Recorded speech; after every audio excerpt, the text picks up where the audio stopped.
안녕하십니까. 사주상담가 이규호입니다. 이규호의 실전 사주 분석 시작하도록 하겠습니다. 오늘 실전 사주 분석 주인공은 32살 된 여성입니다.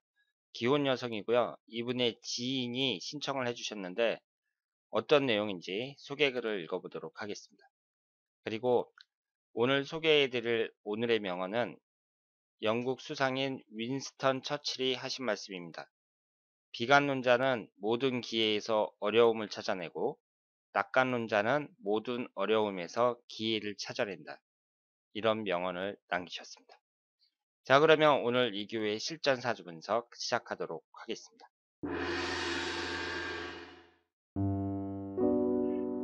선생님 안녕하세요. 결혼과 임신, 취업 문제로 힘들어하는 지인 사주입니다.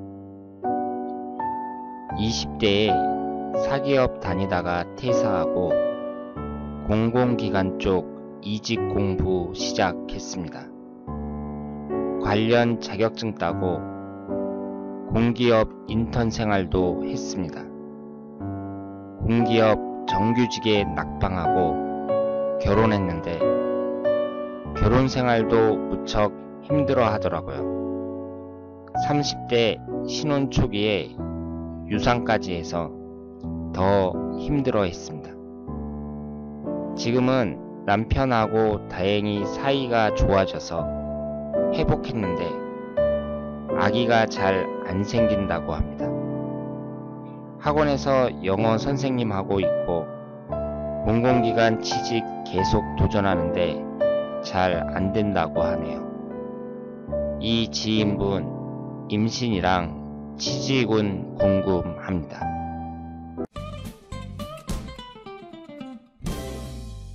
자, 그러면 오늘 주인공의 사주를 분석해 보도록 하겠습니다. 이분이 올해 33살이에요. 그 만으로 하면 32살이고 우리 나이로 올해 33살이 된 기혼 여성입니다. 이분이 20대에는 사기업을 다니다가 그 공공기관 입사 준비를 계속했고요. 그런데 합격을 하지 못했고 현재는 학원 영어 선생으로 있다고 합니다. 그리고 결혼을 한 30살쯤에 했는데 이때 상당히 힘들어했고 결혼 초기에 유산까지 했다고 합니다. 그래서 지금 현재 전체적으로 그 취업운이라든가 아니면은 앞으로 결혼 생활이라든가 여러 가지가 궁금하다고 하셨습니다. 그리고 유산을 하고 나서 아이가 잘 안 생긴다고 합니다. 그러면 이분의 사주를 한번 분석해 보도록 하겠습니다. 이분이 병인년 신묘월 갑인일 무진시에 태어나셨고요. 오행의 구성을 보면 목기운이 넷, 화기운이 하나, 토기운이 둘, 금기운이 하나, 수기운은 없습니다. 우선 이분의 사연을 들어보면 여러분들이 이런 분들 사연을 들어보면은요 어떻게 생각을 하셔야 되냐면 그 고생을 사서 한다고 생각을 하셔야 돼요. 그러니까 요즘에 그 사람들이 취업하기가 너무 힘드니까 공무원하고 그 공공기관에 매달리는 경우가 많이 있잖아요.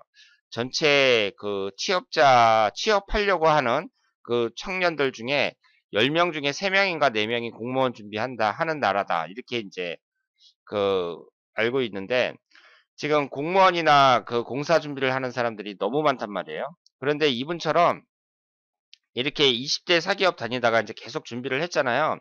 그럼 하다가 이제 안 되면 포기해야 돼요. 그런데 이분 같은 경우에는 이 공공기관 입사 준비를 한다는 게 완전히 발목을 잡아갖고 이분의 인생에 있어서 계속 걸림돌이 되고 있는 겁니다. 그러니까 사람이 공부를 딱 해봐갖고 뭐 1년이면 1년, 2년이면 2년 정도 이렇게 공부를 딱 한 다음에 안 된다 싶으면은 깨끗하게 포기하고 이제 자기가 새로운 길을 찾아서 나갈 줄 알아야 되는데 이분 같은 경우에는 그걸 쉽게 포기하지 못하는 거죠. 그러면 어떤 문제가 생기냐면 그 합격을 하지 못하고 이 취업 때문에 고생하는 이 부분이 이분의 인생 전반에 걸쳐서 장애가 됩니다. 그러니까 무슨 일을 하든지 행복하지가 않아요. 그래서 했으면 결혼을 했으면 이제 이런 것도 확실하게 자기 갈 길을 잡아가지고 그 다른 길을 찾아야 되는데 결혼해서도 계속 이 공부를 준비하고 그리고 학원에서 영어 선생을 하면서도 계속 공공기관을 준비하는 거죠. 그러니까 현재 하는 일에 집중을 못하는 거예요. 그래서 이 공무원 시험 같은 거 이런 경우는 할 때는 딱 하고 안 되면 깨끗하게 포기하는 그런 자세가 중요하다는 거. 이 점을 말씀을 드리고 싶고요. 그리고 요즘에는 학생들이 너무 열심히 하기 때문에 자기가 거기에 완전히 올인을 해야지 이 다른 일 하면서 마치 취미생활 하듯이 이렇게 준비해서는 그 합격을 하기가 상당히 어렵습니다. 그런데 이분의 사주를 보면은요. 일단은 목기운이 4개나 되죠. 비경겁재운이 4개나 됩니다. 그리고 갑인일주예요. 이 갑인일주라는 것은 고란살이라고 해서 그 외로운 사주가 많다고 하는데요. 외로운 사주가 많다, 외로운 사람이 많다는 얘기는 그 남자운이 별로 안 좋다고 봐야죠. 그래서 이분 같은 경우에는 이 비경겁재가 너무 강하면서 일주까지 갑인일주니까 그 남자운이 좋지 않다고 볼 수 있습니다. 그러니까 비경겁제가 강한 사람들, 이런 사람들은 남자운을 한번 의심해 보라고 제가 말씀을 드렸는데요. 결혼 초기에는 어려웠다고 했는데 지금은 사이가 많이 좋아졌다고 했거든요. 그런데 아이가 생기지 않으니까 그 아이가 계속 생기지 않을 경우에는 이제 남편하고 사이가 멀어질 가능성도 높고, 일단 흘러가는 대운에서 봤을 때에는 50대 을류대운하고 60대 갑신대운, 이때 배우자 관계를 특히 조심하셔야 됩니다. 그러면 32세 정해대운서부터 51세 병술대운까지 이 20년간은 운이 그렇게 나쁜 건 아니에요. 그렇기 때문에 그 20년이라는 이 시간이 짧은 시간이 아니잖아요. 그리고 이 52세 이후에 운이 별로 안 좋다는 것은 이때는 아이들이 다 컸기 때문에 이 30대, 40대에만 잘 보낼 수 있다면 그 남편과의 관계는 큰 문제가 되지 않습니다. 그런데 이분의 사주를 봤을 때 자식운을 나타내는 병화가 여기 있죠. 그리고 남자운을 나타내는 신금도 하나가 있습니다.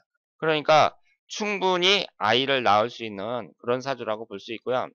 그 유산을 해서 가슴 아프게 생각을 하겠지만 그 실망하지 말고 그 노력하면은 건강한 아이를 출산할 수 있는 사주다. 이렇게 생각을 합니다. 그리고 이분이 그 공부를 계속한다고 했는데요. 제가 예전에 말씀을 드렸습니다만은 이분은 인성운이 없잖아요. 물론 이 목기운 자체가 학문운을 나타내기 때문에 이분은 공부 같은 거, 그 장사 같은 거보다는 공부를 해갖고 무슨 자격증을 딴다든가 이런 식으로 해서 공부를 해서 이제 끝을 보는 게 그 바람직하다고 볼 수 있습니다. 하지만 인성운이 없는 사람들은 장기간에 걸친 시험 준비, 이런 것은 바람직하지 않다고 봐야 돼요. 그러니까 이렇게 인성운이 없는 사람들은요, 한 1, 2년 정도 이렇게 열심히 공부를 하는 건 상관이 없는데, 만약에 떨어졌다, 어떤 시험을 준비하는데, 그러면 포기하는 게 낫습니다. 그리고 이런 공무원 시험 같은 거보다는 어떤 자격증 같은 걸 준비하는 거, 이런 것이 더 바람직하다고 말씀을 드릴 수 있겠습니다. 그리고 여기에 나와 있는 것이 월운인데요. 올해 월운인데 이분 같은 경우는 목기운이 아주 강하잖아요. 그러니까 2월달, 3월달 목기운이 강하게 들어오는 2월달, 3월달이 좋은 운이라고 보기가 어렵고요. 그리고 8월달 같은 경우는 천간 지지가 다 충을 받고 있잖아요. 그러니까 이때도 좋은 운이라고 보기는 어렵습니다. 그리고 8월달하고 9월달이 인신충, 인유, 원진살로 배우자궁이 깨지고 있기 때문에 배우자와의 관계에 있어서는 이 8월달하고 9월달을 가장 주의해야 된다고 말씀을 드릴 수 있겠습니다. 그리고 올해가 무술년, 훈년이 기해년 이런 식으로 흘러가고 있는데요. 1년운 자체는 1년운만 봤을 때에는 그 35세 경자년 정도, 이때 천간이 충을 받으니까 정신적인 스트레스가 좀 심할 거라고 보고요. 이 35세 경자년 정도만 좀 주의를 하면 나머지는 큰 문제가 없다고 볼 수 있습니다. 지금 이 사주는 이 시주에 이제 또 진토가 있으니까 이것이 인묘진으로 이 진토까지 목기운으로 변한다고 봐야 돼요. 그래서 비경겁제가 상당히 강한 사주라고 볼 수 있고요. 그 시험을 포기하지 않고 이렇게 계속 준비하는 것도 일종의 이분의 고집이라고 말씀을 드릴 수 있습니다. 그런데 비경겁제가 너무 강한 사람들, 이런 사람들은 배우자와의 관계에 있어서 부정적으로 나타나는 경우가 많다는 거, 이 점을 명심하시고, 특히 이분은 이 일주 자체가 그 남자와의 관계에 있어서 좀 사이가 안 좋아지는 그런 일주라고 볼 수 있거든요. 그러니까 이분은 배우자와의 관계에 있어서 특히 주의해야 되고, 제가 볼 때는 그 아이를 낳지 않으면, 아이가 안 생기면 남편하고 사이가 멀어질 가능성이 높기 때문에 지금은 그 공부보다는 그 출산에 더 신경을 쓰는 것이 바람직하지 않을까 그렇게 생각을 합니다. 자, 오늘은 33살 된 기혼 여성의 사주를 분석해 봤습니다. 이분이 결혼 초기에 유산도 하고 그리고 오랫동안 준비했던 그 공공기관 시험도 합격하지 못해서 여러 가지로 그 어려움을 느꼈는데요. 제가 봤을 때에는 이 사주 자체가 물론 목기운이 강해서 학문 쪽으로 좀 관련이 있는 그런 사주라고 볼 수 있습니다만은 이렇게 장기간에 걸친 오랜 시험 이런 것은 바람직하지 않다고 말씀을 드릴 수가 있습니다. 그리고 이분이 비경겁제가 워낙 강하니까요. 일단은 그 배우자와의 관계가 지금 어느 정도 좋아졌다고 하는데 가정에 충실하면서 그 아이를 가질 수 있도록 노력하고 남편과의 관계를 호전시키는데 그 가정에 더 신경을 쓰는 것이 바람직하다. 이렇게 말씀을 드릴 수 있겠습니다. 그리고 이건 모든 사람들에게 적용이 되는데요. 우리나라 같은 경우는 공무원 시험 보는 사람들이 너무 많잖아요. 그런데 이런 것을 너무 오래 끌고 가지 마세요. 그러니까 내가 꼭 하고 싶으면 할 수도 있는데 한 1-2년 정도 할 수도 있는데 이걸 막 20대 내내 한다든가 아니면은 그 30 넘어서까지 계속 여기에 신경을 쓰면서 그 공부만 한다든가 이런 것은 자기 인생 자체를 너무 건조하게 만듭니다. 그러니까 이것 때문에 내가 행복하게 사는데 큰 장애가 되는 거예요. 그렇기 때문에 사람이 깨끗하게 포기할 줄도 알아야 된다. 이렇게 말씀을 드릴 수 있겠습니다. 자, 그러면 이기호의 실전 사주 분석 여기서 마치겠습니다. 대단히 감사합니다.